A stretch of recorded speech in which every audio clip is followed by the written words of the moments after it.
welcome to day 1 of series 13 of 30 Days of Sketches, brought to you by Christy's Beautiful Life. Today our sketch is from Rachel Gillian, and this whole month, I will be scrapbooking old Disney World trip photos.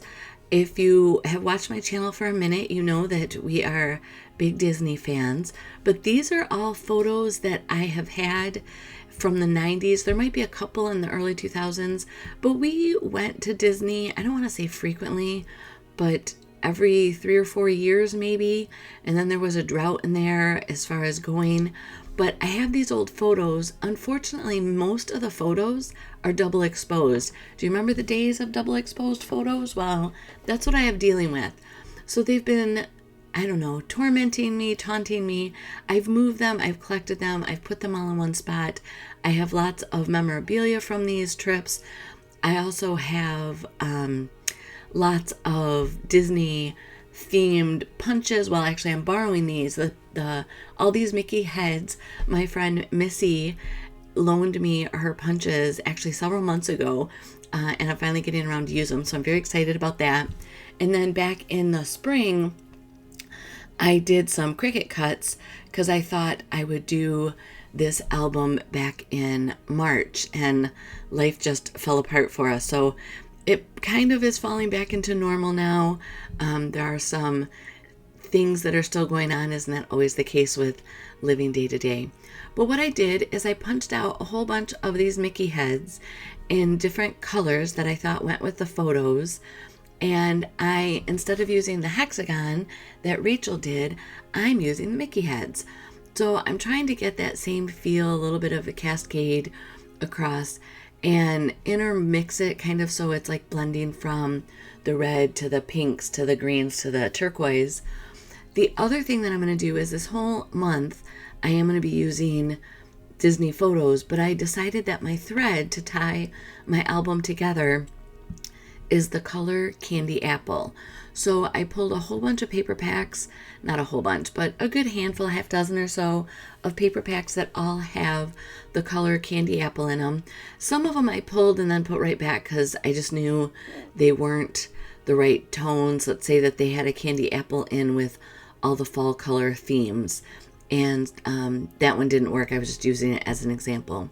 But here, after I've painstakingly moved all of these Mickey heads, I am taking transfer tape for normally used with vinyl, and I'm going to pick all of those up, and so I'll be able to try them after I do some more fun stuff to my base page. So now what I'm doing is I'm going to go ahead and gesso this base page, and what gesso does is it puts a barrier between the paper and whatever you're going to put on top. And you will see that I didn't go high enough. It's funny, as I was gessoing the paper, I'm like, oh, you don't have to do the whole thing, but make sure you go both high and low enough that when I do my inking on this, my mixed media, that it has room to flow and I don't have any rough edges. But you will see that I failed in that avenue. So here I have my Candy Apple Red. I'm starting with that. And then this is just water that I have in a spray bottle. And I'm taking my water brush and just kind of dotting it over onto the other page. I was surprised at how orange this came out, but I just decided, all right, this is the color, I'm just going to go with it.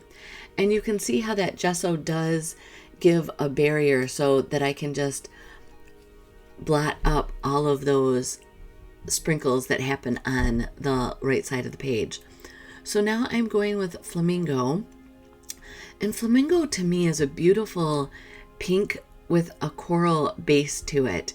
And it blends well with the Candy Apple that's diluted here.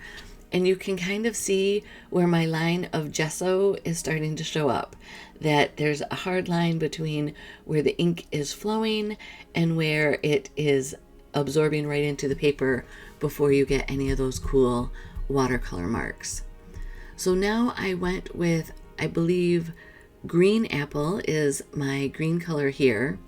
And then my last color is Lagoon. And that's that beautiful, rich turquoise.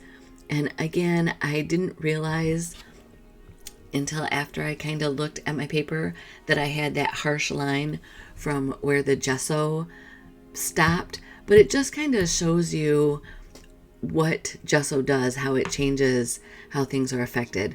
So now I'm going to try to add some more interest into this while it's still wet. It is definitely wet so that it can spread. And then I'm auditioning those Mickey heads. And I realized that my photo was of Minnie.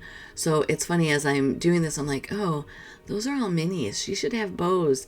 And so I decided to go ahead and adhere these down after it dried. But while it was drying, I was working on creating the title Minnie, but also I went to my Cricut and I cut out a whole bunch of bows.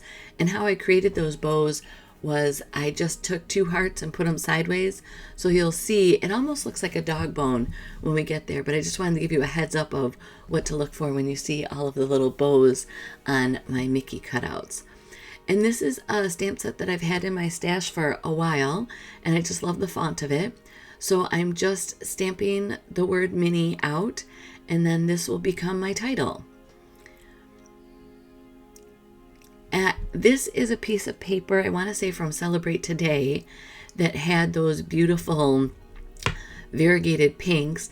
And now you can see all my bows.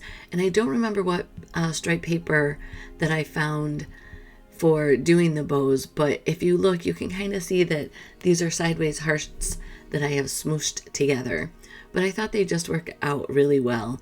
And I also cut out solid red, and I thought about doing a variety of color bows, but then I figured that was just going to get a little too busy. So I went ahead and just stayed with the one pattern in the various sizes and glued those all down on top of those Mickeys. Now, part of my collection, like I said, is I made up 3 of all these different images from the Mickey and Friends Cricut cartridge collection or image collection, and I had assembled those. It took me a little bit of time last spring, so now I feel good that I'm using them. And then to camouflage the transition between where the gesso stopped and where it started on that line on the top, I went ahead and grabbed some flowers from one of the paper packs, and I'm just incorporating those. And Mickey and my husband can have flowers. I'm perfectly fine with that. It's funny, I've done other layouts since this one before I'm recording my voiceover on this, and I feel like I've been so far gone from scrapbooking with things going on in my life that I didn't have my groove yet. And so I think it's about day 5 that I finally feel like, oh yeah, this is how I scrapbook. This is what I like. And they started to come together more quickly. I don't want to say better, but just it was an easier transition from sitting with the paper and kind of scratching my head and really struggling with, well, what do you do next? And how do you want to go here? Versus layout 5 just started to come together quickly. So I've added my journaling, and then I went back with the pearl paint, and I'm just doing 3 dots in a triangle pattern, kind of adding some noise to the background here. And that's it. This layout is done. There will be a playlist for everybody that's playing along with the 30 days of sketches, or 31 days. And if you click on that, you'll be able to see what everybody did on day 1 with this sketch. So come back tomorrow for day 2. Like I said, I have layouts done at least through the 7th. And if life doesn't get too busy, I will be here at least for the first 7 days. If you want to connect with me, that's also in the description under the video. Blessings.